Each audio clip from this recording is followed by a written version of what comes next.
5 layer farming model एक ऐसा model जिससे इस मॉडल के आविष्कारक श्री आकाश चौरसिया जी ने 10,50,000 रुपए की कमाई कर एक नया कीर्तिमान स्थापित किया है।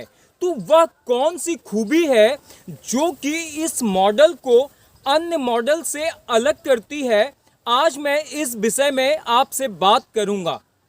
इस मॉडल को हम प्राकृतिक संसाधनों से इस तरह से निर्माण करते हैं कि इसके अंदर हमारी फसल को उत्पादन के लिए जो अनुकूल तापमान चाहिए होता है, जो फेवरेबल कंडीशन चाहिए होती हैं, वह फेवरेबल कंडीशन मिल जाती हैं बहुत ही कम खर्चे में।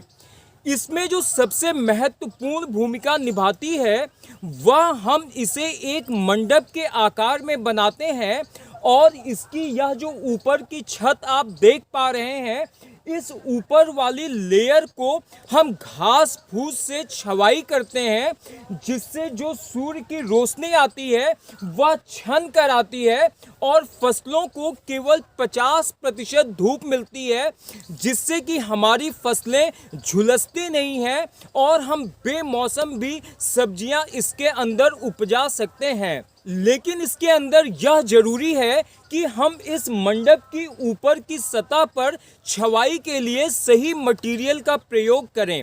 मैं इस बार चौथी बार इस मंडप का निर्माण कर रहा हूं। हर साल मंडप की ऊपरी वाली सतह को हमें बदलना पड़ता है, इस पर हमें नई घास डालनी पड़ती है। तो यह बहुत ज़रूरी है कि हम इसकी छवाई के लिए सही किस्म का चुनाव करें, जिससे कि हमारी फसल को हम जिस तरह का वातावरण प्रदान करना चाहते हैं उस तरह का वातावरण प्रदान करें। तो पिछले 4 सालों में जो मैंने अनुभव प्राप्त किया है, उस अनुभव को आज मैं आपके साथ फाउंडर डायरेक्टर कृषि वत्स नेचुरल ऑर्गेनिक फार्मिंग शेयर करूंगा।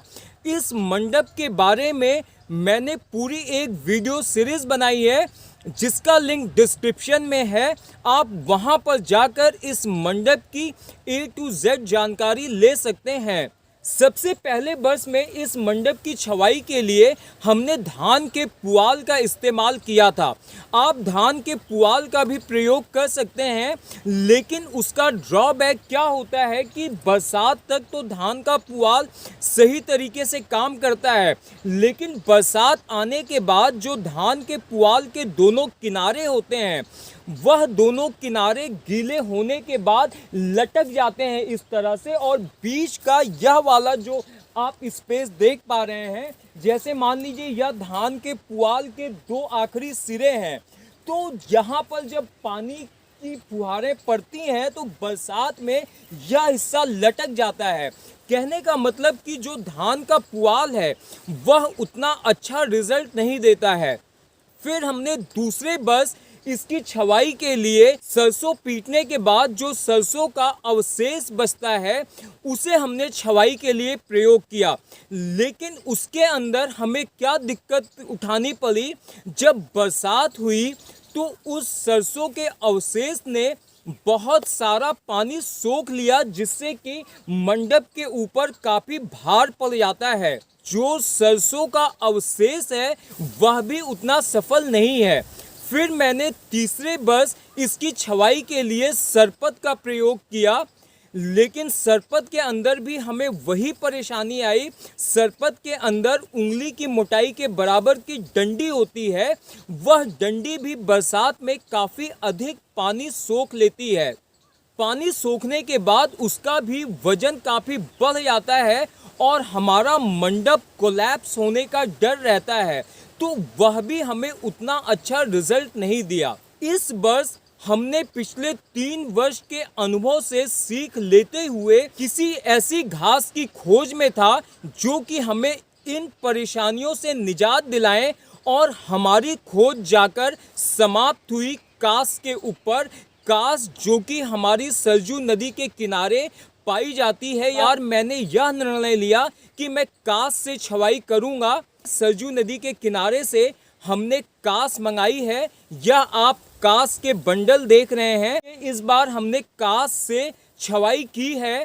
तो इस कास से छवाई करने पर हमें बहुत ही अच्छा रिजल्ट आया और जो पिछले 3 वर्षों में हमें जो परेशानियां थी, इस बार उन परेशानियों से हमें निजात मिल गई।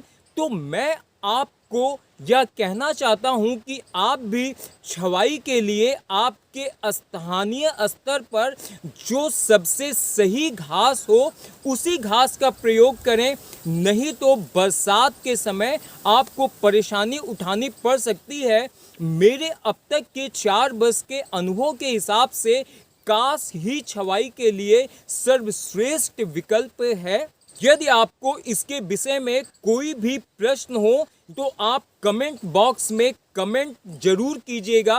यदि अभी तक आपने चैनल को सब्सक्राइब नहीं किया तो सब्सक्राइब कर बेल आइकन प्रेस करना मत भूलिएगा, जिससे आपको इस सीरीज के आगे के वीडियो और जैविक खेती से संबंधित, मार्केटिंग से संबंधित अन्य वीडियो सबसे पहले प्राप्त हो। सिया राम।